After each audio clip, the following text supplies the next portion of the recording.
Hey everyone, James Wilson here with MTB Strength Training Systems and BikeJames.com. Today I wanted to share some thoughts on why drilling to improve your skills as a mountain biker is a waste of time. Now, what do I mean by that, right? So it's always important we contextualize what we're talking about. The way that most people approach drilling, most people just kind of go through the motions, right? They're doing it, but they're not really being mindful about what they're doing. So there is a thing called focus practice that you want to make sure that you're employing. But where is your focus when you are drilling, right? So if you want to get better at cornering and you've gotten some drills to help you with this, and so now you're going through these drills, and so we've already established like just going through the motions without really focusing on something isn't the best way to do it. But going beyond that, where is your focus? Now, the way that most people approach drilling is they're trying to build what's known as muscle memory. They want to do the movement enough times to where it builds this muscle memory, to where it's like baked into your nervous system basically, and you can move without having to think about it.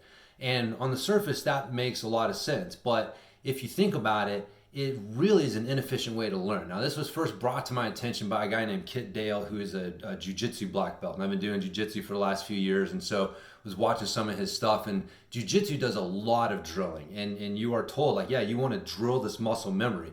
You want to get to where these things just happen without you having to think about it.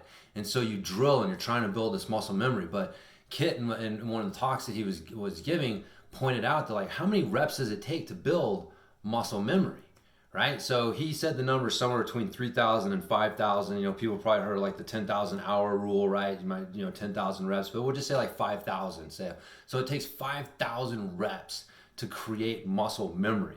Now, if you need to change that and deviate from that, it takes even more reps. So you better make sure that those 5,000 reps that you're doing are what you need to be doing. Because if you do 5,000 reps and then you come back and realize like, oh crap, I was doing something wrong, and you got to retrain muscle memory, again, you got to do a lot of reps in order to do that.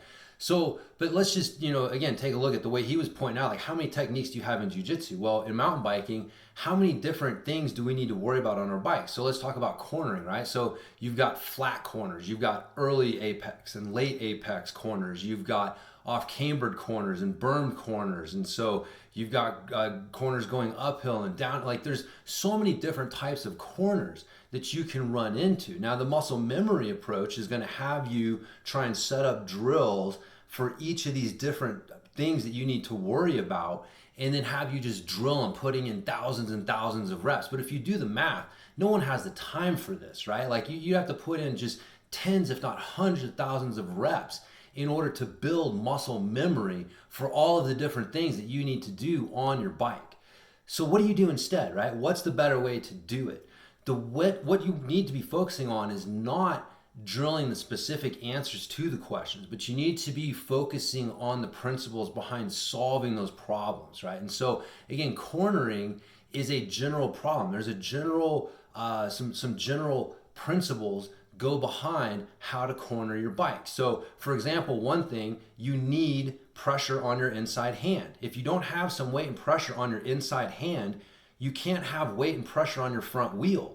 And if you don't have weight and pressure on your front wheel, then you've got no traction and you're not going to be able to steer as effectively. So having some sort of weight and pressure on your inside hand is very important. You also need pressure at your feet, preferably your outside foot, right? So if you can create pressure between your outside foot and your inside hand, you're creating this wedge between those 2 points with your body on the bike, and it stabilizes you and you're able to control that wedge, right? So if I want to bank faster, I want to corner the bike more, I put more pressure into my hand, and that leans the bike more, and that gets me turning more. And so focusing on these things, like making sure that I'm maintaining good pressure on my inside hand, making sure I'm using my foot pressure effectively, and then using those things to solve the different problems that come up on the trail is a much different approach than going in and saying, okay, here are the 5 to 10 steps of cornering, and I need to drill these things until they're muscle memory, right? So you can set up one basic cornering drill, and then work on these principles, focusing on maintaining good pressure on your inside hand and outside foot, for example, and then working on how do I control and manipulate my body while maintaining these things. I have to learn how to solve the problem of manipulating my bike around this corner, but I have to maintain these things. If you lose pressure on your inside hand, you're going to lose traction and weight on your front tire. If you lose pressure on your back foot, you're losing traction on that back foot, and you may actually you may be leaning in too much. So keeping pressure on that outside foot helps keep your weight centered. Losing that pressure and getting too much pressure on the inside hand has your weight drop in too much. So, focusing on these things takes care of a lot of these other things.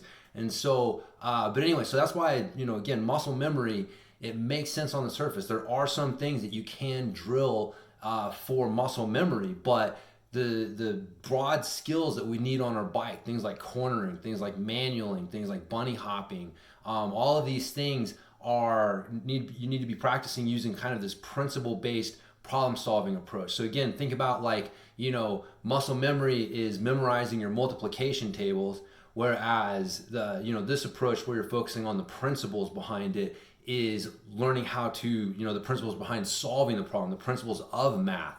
Right? And so memorizing multiplication tables is one thing. Understanding the principles of math is another thing.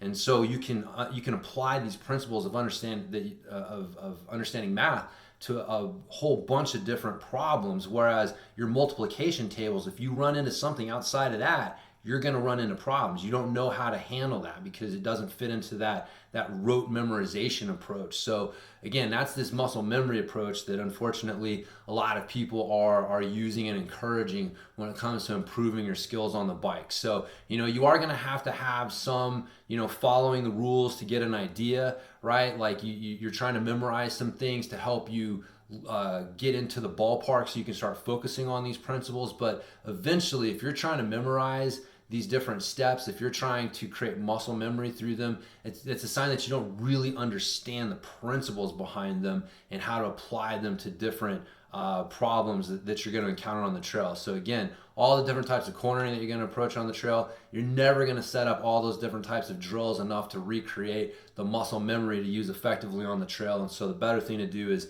make sure you're focusing on this principle-based approach to your drilling, and then you can use this more effectively on the trail, because things like inside hand pressure and outside foot pressure are things that are very easy to focus on and apply while you're riding your bike, because again, that's the best place to apply and work on your skills is actually out on the trail. So anyways, just want to give you guys some fuel for thought as you're getting into this off season and you're working on your skills. Do your drills, but make sure that you're not doing them working on muscle memory, but you're doing them working on this principle-based approach, and you'll get more out of them.